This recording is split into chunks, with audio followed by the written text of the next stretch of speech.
Today is the last lecture of first topic, language, and we are going to conclude this topic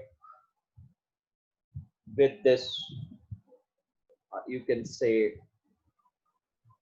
question with this assignment. Today I'm going to discuss with you people about the origin of language. How did language came into being? Who was the first man? Who was the first person? इसके हवाले से जो anthropologist हैं या जो sociologist हैं वो different you can से अप्रोच के साथ इसको इंगेज करते हैं,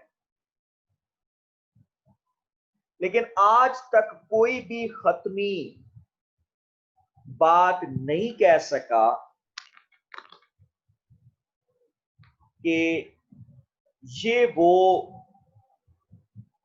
यू कैन से थ्योरी है, ये वो हाइपोथेसिस है जो पूरी तरह से जो है वो ये बतलाए कि लैंग्वेज का आगाज इस तरह से हुआ।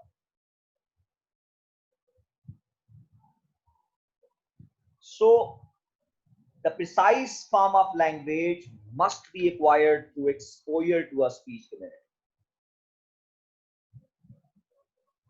वर्ड जो है वो इनबॉर्न नहीं है, बट जो इंसान के अंदर capacity to acquire of language है वो इंसान के अंदर जेनेटिकली फिट है, और हम अल्फाज को क्रिएटिवली मतलब जो है वो यूज करते हैं। नॉम चॉम्स्की जो इंसान की सलाहियत है, किसी भी लैंग्वेज को सीखने की जो सलाहियत है, जो जेनेटिकली हमारे अंदर फिट है, उसको वो लैड का नाम देता है, लैंग्वेज एक्विजिशन डिवाइस। ये नॉम चॉम्स्की का मानना है। यहां पर हमारा जो सवाल होगा, जो हम बात करेंगे, कि दो क्वेश्चंस के ऊपर बात होगी कि लैंग्वेज कैसे मार्ज़े वजूद में आई, या लैंग्वेज कैसे ओरिजिनेट की, और पहली जुबान दुनिया के अंदर कौन सी, which was the first ever language. So origin of the language के हवाले से दो हाइपोथेसिस या बिलीफ्स माने जाते हैं, लेकिन दोनों को हम लोग आज तक प्रूव नहीं कर सके कि हम ये कह सके कि हाँ भाई ये बिल्कुल बात दुरुस्त है। तो यहाँ जो मेरा अब आपके साथ होगा, हम उन हाइपोथेसिस को देखेंगे भी, पढ़ेंगे भी, और उनको एवेलुएट करने की भी कोशिश करेंगे कि लैंग्वेज किस तरह से मार्ज़े वजूद में। जी, सो आज हम उन थीरीज के ऊपर बात करेंगे कि जो कि लैंग्वेज की ओरिजिन के हवाले से बोली जाती है। जी, डिवाइन क्रिएशन थीरी सबसे पहली थीरी जो है, और ये हमारा मतलब बिलीफ है, ये जो हमारे स्क्रिप्चर्स हैं, होली स्क्रिप्चर्स, कुरान हो, बाइबल हो, उनके अंदर ये बात कही जाती है, और ये कहा जाता है कि इंसान को जो जुबान है वो खुदा की सिखाई हुई है, और ये सूरह बकरा के अंदर भी आया। इसी तरह के साथ आप अंदाजा कर लें कि बाइबल के अंदर भी ये बात हुई। तो many societies throughout history believe that language is the gift of the God gift of God to humans, कि ये खुदा की तरफ से दिया गया वो तोहफा है जो इंसानों के लिए। तो most familiar is found in genesis 20, Adam ने कि एडम ने जो है जितनी बड़ा चीजें चैप्टर नंबर 2 वर्स नंबर 20 में ये बात जेनेसिस में बोली जाती है। तो ये जो बिलीफ है ये प्रेडिकेट करता है that humans were created from the start with an innate capacity to use language. इंसान जो है वो कुदरत की तरफ से उनके अंदर एक सलाहियत मौजूद थी कि वो अपनी उस कैपेसिटी के जरिए जो है वो लैंग्वेज का इस्तेमाल कर सके। सो ये एक तरह से एक बिलीफ एग्जिस्ट करता है। इस बिलीफ को हम लोग कैरी कर सकते हैं कि ये इंसान की इनेट कैपेसिटी है for the use of language. जी,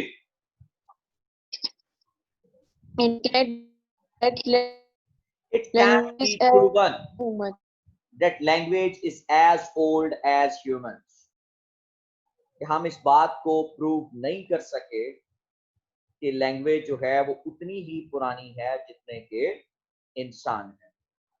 सो यहाँ ये बात हमें वाजिया नजर आती है कि बेसिकली मतलब जो है वो हमारे पास आज तक कोई ऐसा हाइपोथेसिस नहीं है जिसके जरिए हम इस बात को टेस्ट कर सकें। But it is definitely true that language and human society are inseparable. Language और इंसानी मुआशरा जो है वो क्या है, इनसेपरेबल है, इनको अलग-अलग नहीं किया जा सकता।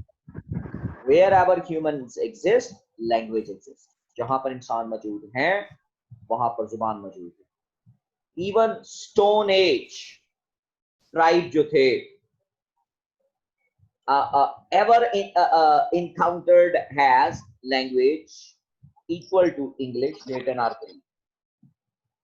तो in terms of its expressive potential and grammatical complexity, यानी कि स्टोन एज के अंदर भी बकायदा जुबान हुआ करती, जैसे आज इंग्लिश लैंग्वेज है, लेटिन लैंग्वेज है, ग्रीक लैंग्वेज है।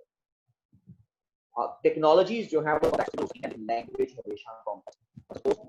जो व्हील है इट्स अ सिंपल टेक्नोलॉजी, लेकिन इसी तरह से जो एक मशीन है इट्स अ कॉम्प्लेक्स टेक्नोलॉजी।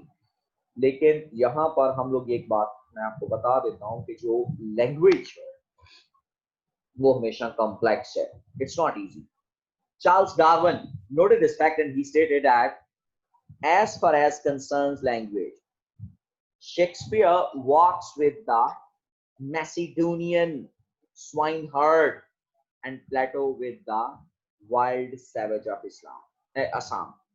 ये जुबान को ही क्रेडिट दिया जाएगा कि जब जो शेक्सपियर है वो मैसिडोनियन में एक खित्ता है जहां से एरिस्टोटल का ताल्लुक था, तो वो उसके स्वाइन हर्ड के साथ मतलब जो है वो चलता हुआ दिखाई देता है, मतलब अपने ड्रामों में वो उसको बताता है। और प्लेटो जो है वाइल्ड सैवेज ऑफ असम के साथ बात करता हुआ दिखाई देता है। In fact it sometimes seems that languages spoken by pre-industrial societies are much more complex than languages such as English।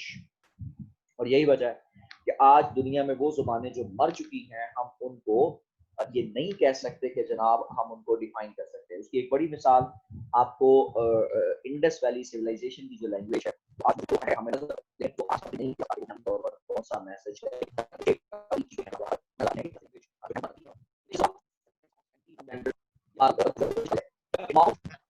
Kilimanjaro 14 tenses and about 20 noun classes जो है वो वहां पर एग्जिस्ट करते हैं। सो ये एक जो एक बांटू लैंग्वेज है किवंजो, ये बुनियादी तौर पर माउंट किलिमंजारो में टेंसेस, तो ये कंपैरेटिवली फिर इंग्लिश जुबान से कॉम्प्लेक्स है। तो अब इस वक्त कोई प्रिमिटिव लैंग्वेज नहीं है ना इस वक्त तक मौजूद है जो पास्ट में रही।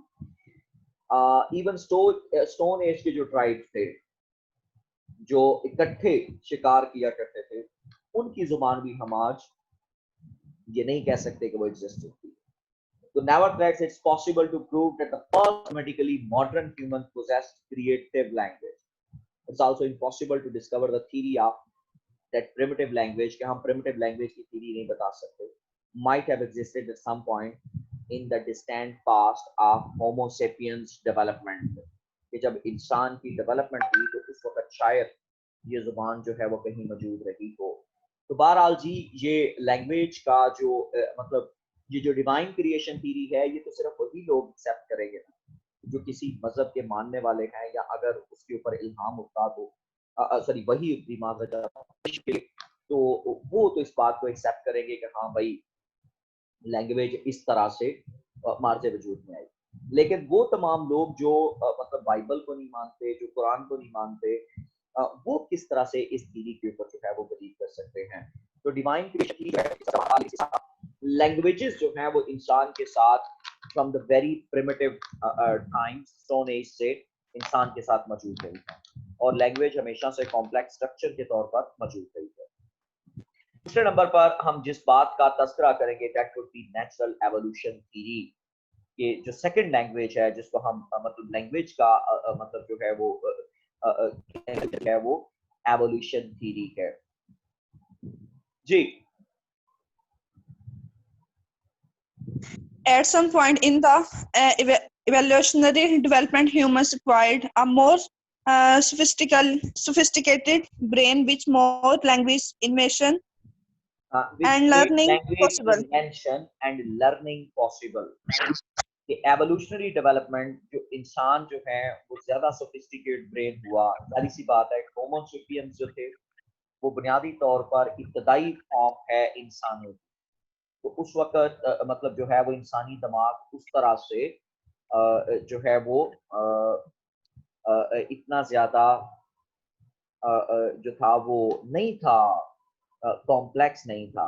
लेकिन आहिस्ता आहिस्ता जो इंसानी दिमाग है वो ज्यादा कॉम्प्लेक्स होता है। और होमोसेपियंस की मैं मिसाल आपके सामने मैं शेयर कर सकता हूँ। It is quite easy to tell you people कि ये किस तरह से मतलब जो है वो नजर आते रहे होंगे। like here you can see this is you can say the early human beings as we call them the homo sapiens, कि ये वो ह्यूमन एवोल्यूशन है कि इंसान ने मतलब और ये जो आपको इंसान दोनों नजर आ रहे हैं they are virtually called homo sapiens. और आप ये इनकी जो है वो फॉर्मेशन देख रहे हैं, ये किस तरह से मतलब जो है वो ह्यूमन लाइनेज ने अपने सफर का आगाज किया था, उनमें किस तरह से एवोल्यूशन हुई थी और ये किस तरह से डेवलप किए थे। तो इस तरह से हम लोग आसानी से इस बात का अंदाजा लगा सकते हैं कि जब इंसानी दिमाग ज्यादा कॉम्प्लेक्स हुआ और वो इन्वेंशंस और लर्निंग जब पॉसिबल हुई तो फिर उस वक्त लैंग्वेज का भी कहीं इजहार हुआ होगा। In other words at some point in time humans evolve language device. तो हो सकता है कि इंसान ने लैड किसी को उस टाइम पर डेवलप कर ली हो कि जब इसका माइंड जो था वो थोड़ा सा कॉम्प्लेक्स होता है, whatever this may be in real physical terms। जी The simple vocalization vocalization and and gestures, इंसान के अंदर जो वोकलाइजेशन थी यानी कि आवाज तो पहले से मौजूद थी, साउंड सिग्नल्स जो थे वो तो पहले से ही एग्जिस्ट कर रहे थे, और जेस्चर्स जो थे वो बुनियादी तौर पर इनहेरिटेड है, कि ये तो कोई बंदा इनकार नहीं कर सकता कि इंसान जो है वो जेस्चर सिग्नल्स जो है वो नहीं भेज सकता other than sound signals from our primate ancestors, then quickly gave way to creative system of language। तो उन्होंने फिर अपनी साउंड्स को क्रिएटिव सिस्टम ऑफ लैंग्वेज के साथ जो है वो ओरिजिनेट किया, perhaps with in a single generation or two, शायद एक या दो जनरेशन के अंदर। Mention the theory about rewiring the visual cortex of the brain into a language area। तो फिर ये अंदाजा है कि ये बुनियादी तौर पर ये उसी थ्योरी की तरफ इशारा है कि जिससे आप आगे जाके इंशाल्लाह हम उसको देखेंगे कि विजुअल जो कॉर्टेक्स है जो आप इशारा देख रहे हो उसको आप अपने ब्रेन के लैंग्वेज एरिया में लेके जाके तो आपने फिर अपनी जुबान के जरिए या इंसान ने अपनी जुबान के जरिए वो इब्तदाई अल्फाज जो है वो जनरेट किए होंगे। तो according to natural according to the evolution theory as soon as humans develop the biological or neurological capacity, यानी कि बायोलॉजिकल यानी कि उनकी जो फिजिकल ऑर्गन्स हैं जो so called organs of speech हैं। और दूसरे नंबर पर मैंने आपको ये पहले भी बताया है कि लैंग्वेज का जो प्रोसेस है वो सारे का सारा ब्रेन से कंट्रोल होता है। Capacity for creative language, the cultural development of some specific system of forms with meanings would have been an inevitable next step. तो दूसरा ये कहा जाता है कि इंसान ने जुबान का जो आगाज किया था वो एवोल्यूशनरी प्रोसेस से किया था, कि ये एवोल्यूशनरी प्रोसेस था जिसने ह्यूमन लैंग्वेज को मतलब जो है वो उसके आगाज की तरफ जो है वो इब्तदा होती हुई हमें दिखाई देती है। सो जहां हम आसानी से इस बात को अंडरस्टैंड कर सकते हैं कि यहाँ अब दो थीरीज हमारे पास मौजूद हैं, दो पैटर्न्स हमारे पास एग्जिस्ट करते हैं, एक डिवाइन पैटर्न है, दूसरा एवोल्यूशन थीरी है। ये थीरी जो है इसको भी हम प्रूव नहीं कर सकते, इसमें आर्कियोलॉजिकल जो एविडेंसेस हैं वो unearthed thus far seems to indicate that modern humans, जो human sapiens थे, emerged within the last 1,50,000 years, ये आज से 1.5 लाख साल पहले, और by 3000 BC all other species of humanoids, कि जितने humanoids की जितने भी species थे seems to have been supplanted by Homo sapiens. Could the success of 4 species vis-a-vis other hominids be explained by its possession of superior communicative skills? तो क्या हम ये कह सकते हैं कि 1.5 लाख साल पहले और फिर 30,000 साल पहले, 30,000 कबल मसीह में सिर्फ जो है वो 4 ऐसी नस्लें पीछे आई कि जिन्होंने अपने आप को मतलब इस तरह से डेवलप किया कि उन्होंने कम्युनिकेशन स्किल मतलब जो है वो पैदा कर ली, तो इसको हम लोग मतलब रैशनली जो है वो एक्सेप्ट नहीं कर सकते।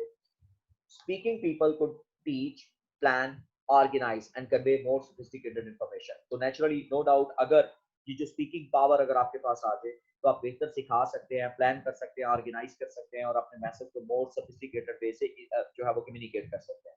तो this would have given them unparalleled advantage over Hemanite groups without creative language. So of course no one knows whether the species of Humanites, जिसको Homo erectus कहा जाता है या Homo neanderthalis कहा जाता है, उनके पास कोई क्रिएटिव लैंग्वेज थी, यानी कि ये हम आज तक मतलब इसको कि होमो इरेक्टस या होमो इरेक्टस की जब जो है वो जानवर से सीधा खड़ा होके मतलब जो है वो चलने का आगाज हुआ, और जिसको मैंने आपके सामने पहले शेयर भी किया है कि होमो इरेक्टस वो लोग हैं, अगर आप सपोज इसको ऑब्जर्व कर सकें तो यहाँ पे आपको ये नजर आएगी ये नस्ल कि ये होमो इरेक्टस है और यहाँ से पीछे जब होमो सेपियंस पर बात जाएगी तो क्या ये होमो इरेक्टस जो हैं फिर इसका मतलब ये हुआ कि इनके पास किसी किस्म की कोई लैंग्वेज नहीं थी। तो ये कुछ ऐसे आर्गुमेंट्स हैं जो कि जो लिंग्विस्ट हैं वो देते हैं, एंथ्रोपोलॉजिस्ट जो हैं वो देते हैं, और होमो नेanderthalis use creative language, perhaps they also did. In case homo sapiens, the wise human, यानी कि जो पहली मर्तबा मतलब जो इंसान और इंसानी पोजीशन में आए, should perhaps really be called homo loquens, the speaking human beings. तो शायद होमो सेपियंस ही हैं जो स्पीकिंग ह्यूमन बीइंग के तौर पर जो है वो हमें नजर आते हैं। तो 1.5 लाख साल पहले जब होमो सेपियंस सामने आते हैं तो हमें ये देखना होगा कि उस वक्त उनकी जुबान क्या थी, लेकिन हमारे पास बहुत ज्यादा पीछे तक रिकॉर्ड नहीं है, कमोबेश 30,000 कबल मसीह तक मतलब ये कहीं ना कहीं से मतलब जब वो रिकॉर्ड अवेलेबल है, because language and humans are everywhere found together, whereas wisdom among humans is much more selectively distributed. Wisdom जो है वो सब में एक जैसी नहीं है, लेकिन ये जो आप लैंग्वेज है it's common to all languages. इसके बाद जो अगला बड़ा मतलब जो thesis इसमें एग्जिस्ट करता है, hypothesis इसमें एग्जिस्ट करता है, that is the inventive theory, कि जिसको हम कहते हैं कि जनाब ये इन्वेंटिव थीरीज जो हैं, इंसान ने लैंग्वेज को खुद इजाद किया था और उस इजाद के साथ मतलब इसको लिंक किया जाता है। जी yes. Moving on the our second question, if humans acquired the capacity of our language either by divine gift or by evolution, then हाँ, exactly तो how might humans... क्या इंसान को डिवाइन गिफ्ट मिला या एवोल्यूशन से, then exactly how might humans have devised the first language? तो इसमें कुछ हाइपोथेसिस हैं। जी। Humans have devised the first language. There are several hypotheses as how language might have been consciously invented by humans. based on more primitive system of फेमिनाइट communication. Communication कि उन्होंने मतलब जो है वो प्रिमिटिव सिस्टम के जरिए मोर primitive system फेमिनाइट communication या इब्तदाई एज के अंदर जो है जो इंसान के होमोसेपियन से पहले भी जो है वो कम्युनिकेशन मौजूद थी. तो each theory is Each theory is predicting on the on the idea that the invention of language and its gradual refinement served as continuous impetus to additional human mental development. तो ये बात एक याद है कि जो लैंग्वेज की इजाद थी इसने ग्रेजुअल रिफाइन किया और continuous impetuous to you can say additional human mental development और इंसान की दिमागी सलाहियतें भी डेवलप होती चली गई. यानी कि लैंग्वेज की डेवलपमेंट है, लैंग्वेज की इन्वेंशन से इंसानी दिमाग भी जो है वो बेहतर चला गया. None of the invention hypothesis mentioned is convincing and most sane linguists agree that the origin of language is still a mystery. कि आज तक जो जितने भी एंथ्रोपोलॉजिस्ट हैं, सोशियोलॉजिस्ट हैं या लिंग्विस्ट हैं, वो आज भी ये कहते हैं कि ह्यूमन लैंग्वेज का जो रीजन है वो आज भी एक तरह से फॉगी है, वो मिस्टीरियस है. हम आज भी उसको मतलब जो है वो ये नहीं कह सकते, कैटेगोरिकली नहीं कह सकते कि ये थ्योरी जो है, ये हाइपोथेसिस जो है वो दुरुस्त है. But the inventive statistic names given the hypothesis by their critics prove that even linguists can at times be creative. उनके जो नाम हैं स्केस्टिक नाम जो मतलब एक तरह से मतलब इन हाइपोथेसिस के ऊपर जो है वो इनके जो नाम डिवाइस किए गए हैं ये इनके इन्वेंटेड नेम हैं. तो first there are 4 imitative hypotheses that could hold that language began through some sort of human mimicry of natural occurring sounds or movements. जी, तो सबसे पहले the ding dong theory.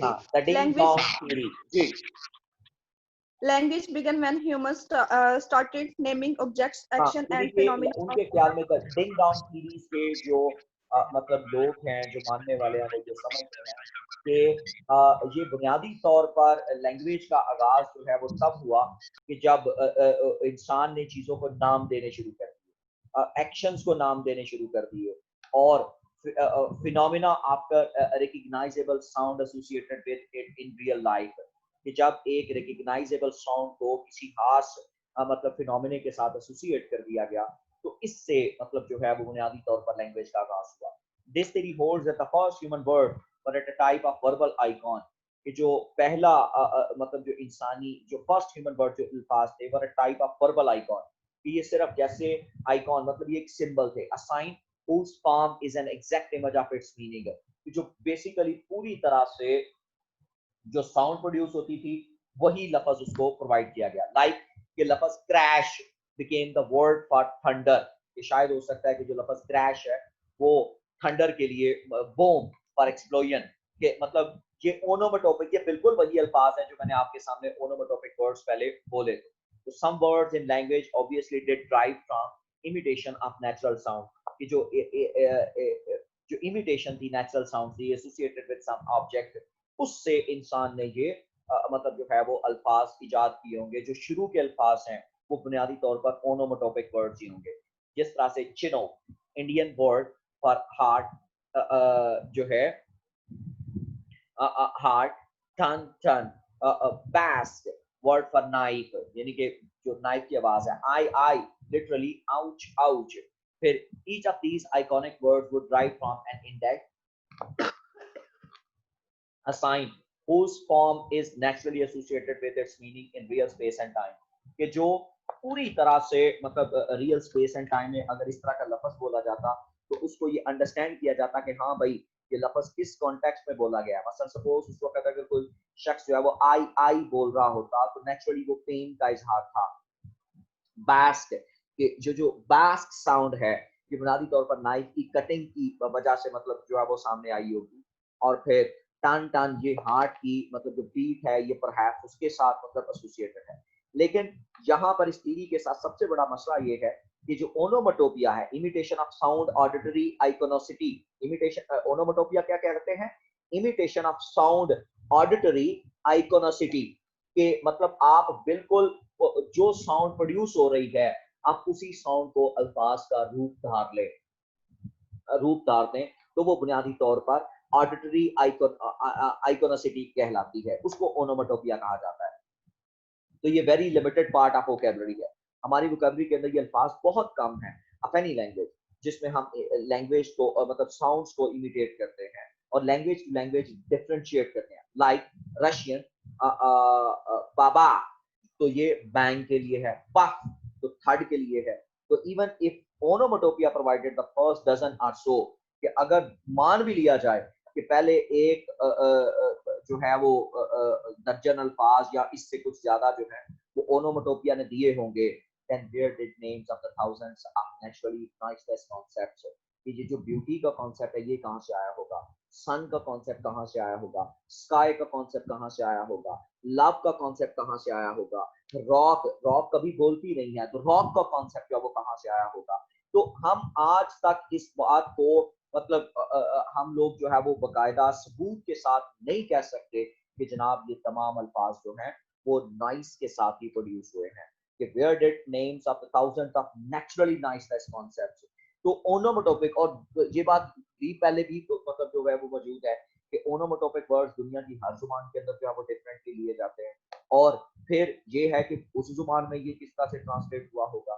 तो ये हम नहीं कह सकते कि जनाब इंसान ने इस जुबान को मतलब पहले इब्तदाई तौर पर नाम दिए, और नाम भी आइकोनोसिटी ऑडिटरी आइकोनोसिटी के साथ थे। ओनोमोटोपिक मतलब जो है वो ओनोमोटोपिक साउंड्स को अल्फाज का रूप डाला होगा।